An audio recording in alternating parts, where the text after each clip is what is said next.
Hello there guys, and welcome back to Rebuilding Histon.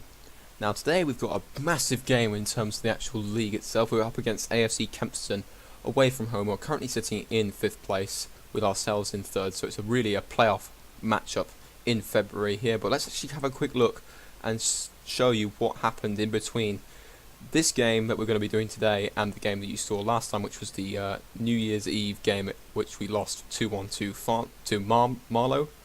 We then went on for our first game in 2017 to winning 3-1 away at Beaconsfield. I nearly said Petersfield there, apologies. Let's just see what the overall stats were. I can't remember off the top of my head, but yeah, Callum Frew opened the score. We went into we raced into a 3-goal lead by 33 minutes with Callum Frew, Glider and May with the goals. Ollie McCoy then pulled one back, so our clean sheet streak, lack of a clean sheet streak continued, and Matt Murphy got sent off for a second bookable offence. It was really an even game overall. There was a lot of fouls and a lot of yellow cards, which was the only down point in the whole game.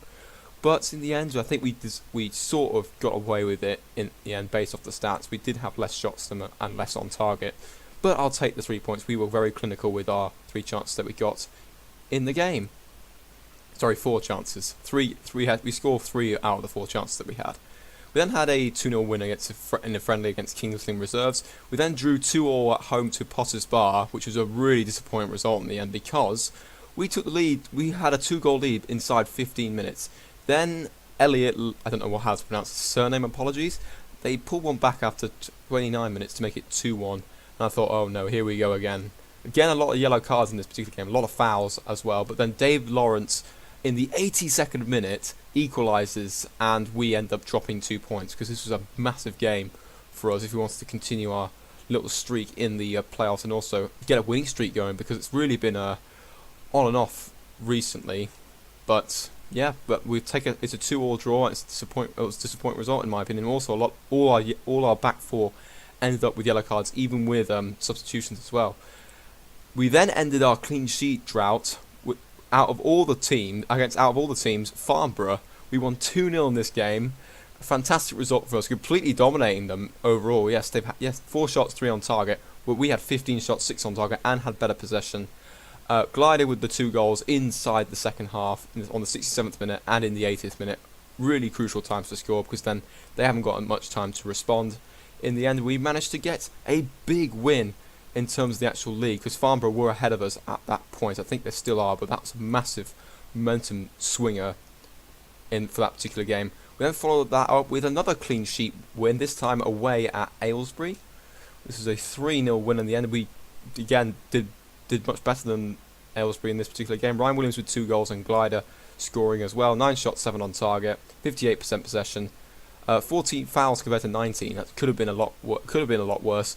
The only thing was that the game was overshadowed by Taylor Harding's injury, which was actually a cruciate ligament injury, which means he is out for 9 to 11 months. So that was a bit of a disaster for Aylesbury. It's not nice to see for any team that kind of injury in that particular game. And then the last game, which was at the end of January, was a 3-1 victory over Chalfont St Peter, who are sitting near the bottom of the league. They did actually beat us last time we played them away from home, but we then raced into a 3-goal lead before half-time. Michaelidis with 2 goals. His second goal was an absolute belter from the outside the box. Williams then scored in the 42nd minute. Michael Reeve then pulled one back after 71 minutes. I thought, here we go again. We're going to start conceding goals once again, but this time around we managed to hold on and we managed to win 3-1. So, in terms of these actual results, the only drop points we had was this 2-2 draw. So we pretty much got maximum points out of all the games we played up to this point, after the Marlow game, and this is ended up resulting in the table looking like this. We have got a game in hand ahead of Bedford and Farnborough, who are 1 and 2 points ahead respectively.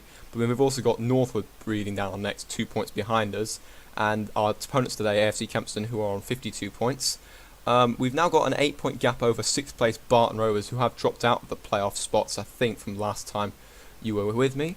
And then we've got Ashford Middlesex, who are the only team that's got a game in hand on us that are pretty close to us. I mean, if they win that game, then they're 8 points behind us once everyone's played the same amount of games. So, without further ado, let's get into the match itself away at AFC Kempston. We actually have We have this game, and then we have our actual game in hand away at Hanwell, which was meant to be played in January, but unfortunately that game was postponed due to a frozen pitch, I think, from what I remember. So we're going to be playing that game midweek. Yeah, so hopefully this game doesn't take too much out of us, and we're able to bounce back with a win today. Let's get Callum through actually on the pitch instead of Matt Murphin. If we put Murphin on instead of Hyam, does that do anything? I'm going to put Hyam there actually. Murphin coming off the bench. Am I happy with the rest of the squad? I mean, I could put David Kelly in instead of Bexfield, but I'm going to give Bexfield another chance at that right back position. Glider and Williams up front. Yeah, we're having to resort to Glider and Williams up front because Tom Perry is out injured. He's only out for another couple of days, I think, on his thing. Yeah, but I don't want to risk it. So he'll probably be back for the next game away at Hanwell. So fingers crossed we get the result today with the team that we've got. I also went for defensive positioning as well because I didn't really want to leak goals away from home at this team, because this was a team we did concede a couple of goals to in the reverse fixture earlier on in the season. Yep, I'm happy with that. So let's get on with the actual game. This man here, Lockhart Adams, I remember his name. Hopefully he doesn't score on us. That's a kind of a Lelujo curse that I've just kind of put myself under. Anytime you mention he mentions a player that he knows, they end up scoring against him, or he points out any certain player, they always score against him. So let's hope that we don't fall into that trap today, and we actually get a positive result away from home. Come on, team, let's get ready to go. And we are underway. Let us see if we can get a good result today, and hope that Bedford and Farnborough can once again mess up a little bit. To be honest, they haven't really pulled away from us when we have messed up earlier on in the season, which has kind of been helpful. Right, free kick for Frew, and he scored. That's a fantastic free kick from Histon, and that's our first shot on target, and Callum Frood has scored a fantastic free kick, and we're now 1-0 ahead, and as it stands we're moving up into second place ahead of Bedford with a game in hand, and we're still only 1 point behind Farnborough because I think they are also winning a game as well, their game as well. Right, here's the highlights. It's pretty central free kick in the end, and Frew just buries it into the bottom right hand corner of the net. It's a fantastic goal, and we are now 1-0 up. Oh, looks like Bedford are winning their game in hand, their game now, so we've dropped back down to third position, but that's not too bad in the end as we come up to half time. So there wasn't really much in terms of highlights. The only highlight was that fantastic free kick. So we've just got to keep going, keep this lead hopefully. Maybe actually hopefully extend the lead, because as I've mentioned before in previous episodes, I'm never comfortable with just a 1-goal lead. We need an insurance policy, especially away from home against the team that are currently battling for their playoff lives at the moment. Hopefully no immediate highlight here, because it looks like Sherlock was going to put a ball through there, but the game has cut away, which is perfect. That's fine for us, because it means that we're not having to bite our nails or anything like that when it comes to any of the highlights that they have. Northwood are actually losing 2-0 to Charlton St Peter. That's a pretty bad result for them. Got a corner though. Frew puts the ball in, but I think Williams cleared it away. But Ryan Williams is there, and it's 2-0. So it's a goal and an assist for Callum Frew. Fantastic play from him, and Williams being the profiting from that fantastic ball into the box. It's a poor corner in the end, but a great ball in by Frew, who was unchallenged. No one closed him down for that to put that ball in the box, and Williams was there to head it into the left-hand corner of the net. Right, I think it's time for some substitutions now, just to freshen the team up a little bit. I might bring on Reece Norton, because we want to save Alex Ingram for midweek possibly. And also I'm going to take off Callum Frew, who's been fantastic today. Actually no, I'm going to save Callum Frew. No, I'm going to do it now. We've got a 2-goal lead. Hopefully we don't throw this away, otherwise I'll look completely silly from this. It's still 2-0 as we enter the last couple of minutes of the game. We're going to make our final substitution now. I'm going to put Michaelis on the left hand side and take May off for Stephen Reed, and that's what we're going to do for the last 3 minutes. Hopefully we can hold on to this. Clean sheet as well will be absolutely fantastic. It will be 3 clean sheets in 4 games, which is unheard of considering the run we've been on with the lack of clean sheets here. And there it is. That's the full-time whistle. Fantastic away performance there against one of our playoff rivals. Fantastic result, and let's hope we can carry on that momentum into the midweek game away at Hanmer, which will be next. But I'm not going to obviously do that as a live cam. We'll be doing other games a bit later on, which are actually crucial in the overall season. Okay, apparently I've been linked with the Grimsby Town job here. This is quite interesting. Is that Grimsby Town? Yes, it is. They're all the way up in League 2. That's quite a surprising thing. I'd never expect me to be linked with that so early on in my career. I'm just going to say that answer, to be honest. I'm not going to be leaving anyway.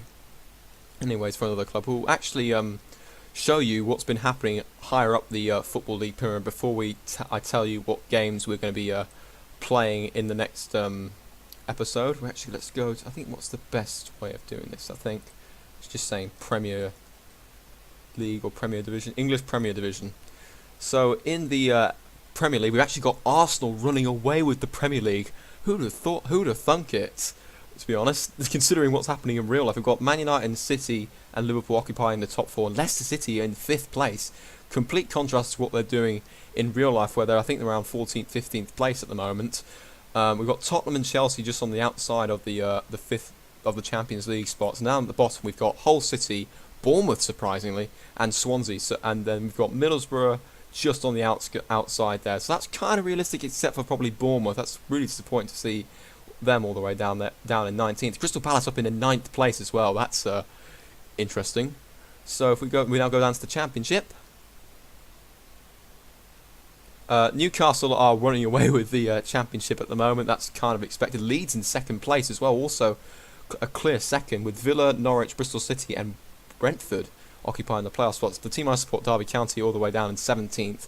They actually sacked Steve McLaren already throughout this season. We've got Rotherham, Burton and Preston in the relegation zone. So the only one that's unrealistic out of that is Preston, because I think they're mid-table right now. They actually gave Arsenal a good run for their money in the FA Cup recently, but Rotherham is kind of realistic, seeing them all the way down at the bottom and 13 points adrift. That's what's happening in real life right now. Brighton all the way down in 11th. That's considering the fact that they are currently leading the way in the Championship at the moment. That's again very surprising. Let's actually see, who have Derby got as their manager now? Eugenio Carini. I've never heard of him. Let's hope he's actually turning that fortunes around. It doesn't look up like it at the moment. Let's go down to League 1. So League 1 looks like this. Sheffield United and Charlton are pulling away at the top of the league. Looks like Sheffield United might have promotion finally from League 1 after a 5-year absence from Championship football. Port Vale, Millwall, MK Dons and Bolton in the playoff spots. Bolton doing a lot worse than compared to what they are in real life. They are currently sitting in 3rd, just behind Sheffield United and can't remember who the other team is. Sorry. Yeah, Scunthorpe. That was the one, who are all the way down in 15th in this particular level. Rochdale's the other team I support as well. They're my hometown team, all the way down in 12th place. Doing pretty well, I think. That's a pretty fair result, despite, yes, they're doing better in real life, but that's a kind of, it doesn't bother me at the moment, to be honest. If they're down in 12th, I'd rather them stay up and be stable in League 1. And down at the bottom here, we've got Bristol Rovers, Oxford, Oldham and Chesterfield in the relegation zone. Wimbledon just outside of that on goal difference at the moment. And as we go down to League 2, where one of our affiliated clubs, Cambridge, is all the way down in 16th at the moment. That's all right. But look at this. We've got Grimsby and Plymouth in the relegation zone. Considering Plymouth are top of the League 2. Actually, no, they're not top of League 2. It's Doncaster. They're currently sitting in second bottom, and they're actually sitting in 2nd place in real life. We've got Carlisle, Luton and Crewe in the automatics, or leading the way, with Blackpool, Leyton Orient, Wickham and Exeter in the playoff spots. And we've got Plymouth and Grimsby currently in the relegation zone. So that's really surprising, seeing Plymouth all the way down there. We then move on into the National League just to see what's happening there. We've got Aldershot leading the way, with Lincoln, Barrow, Eastleigh and Dagenham and Redbridge in the playoff spots. We've got Solihull Moors, Macclesfield, Torquay and Bromley in the relegation zone. Surprised not to see Tranmere Rovers, who are actually, I think, leading the way in the National League at the moment. We'll go through to National League North and National League South as well. Or National League North primarily, because I want to see how Kidderminster and Salford are doing. Yeah, Kidderminster currently in a 3-way tie with FC Halifax and AFC Fylde. Salford just behind them at 4 points behind in 4th, with Telford occupying the last playoff spot, Boston United in 6th place, and we've got Stalybridge, Bradford Park Avenue, and sadly for Lelujo, Gainsborough are down at the bottom of the National League North. Unfortunately for them, he actually managed to keep them up in his first season of his non-league to legend. You guys could better go and check that out and see how well he's doing. I think he's now in Scotland now with Hamilton Academicals or something like that, and this is what National League South looks like. I'm not too familiar with this division, to be honest. Eastbourne Borough are currently leading away with Ebbsfleet, Dartford, Maidenhead and Chelmsford just behind. It's 3 points separating the top 5. That's a really competitive league. And we've got Poole, Oxford City and Truro in the relegations. We're actually going to go to I'm going to go to the Northern Premier Division because that's the other interesting league I quite like, because they've got Stourbridge in there. Cambridge City at the moment. Oh, we'll actually look at Southern Premier Division as well. So we've got Spennymoor, Blythe Marine, Stafford and Mickleover in the top 5. Stourbridge are currently in 19th. They were in the relegation zone last time I checked, so that's good that they've moved out of there for now. They managed to get all the way to round 3 of the FA Cup. That was absolutely amazing. They just missed out on being in the hat for the FA Cup 4th round draw, but a goal from Akin Fenwer for Wickham ended the dream for Stourbridge, unfortunately. And this is what the tier above us looks like. This will be the division we end up in if we do end up getting promoted. We've got Leamington leading the way with Slough, Hitchin, Merthyr Town, and Kettering in the playoff spots.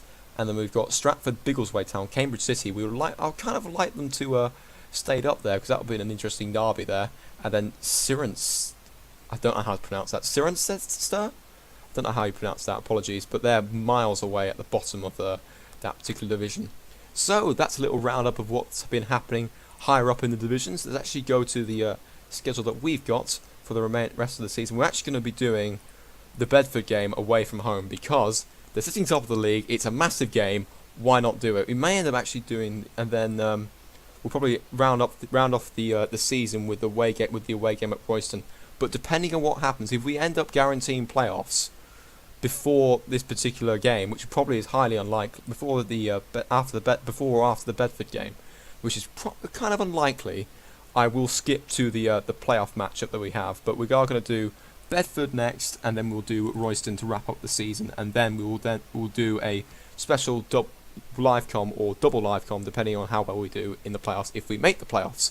So I hope you guys enjoyed today's episode. We've had a fantastic day, and we've actually got a 4-game winning streak now with that win at AFC Kempston, which is absolutely fantastic. Great time to start winning games as well on the back of the bitter end to 2016 with that 4-4 draw and then the defeat to Marlow.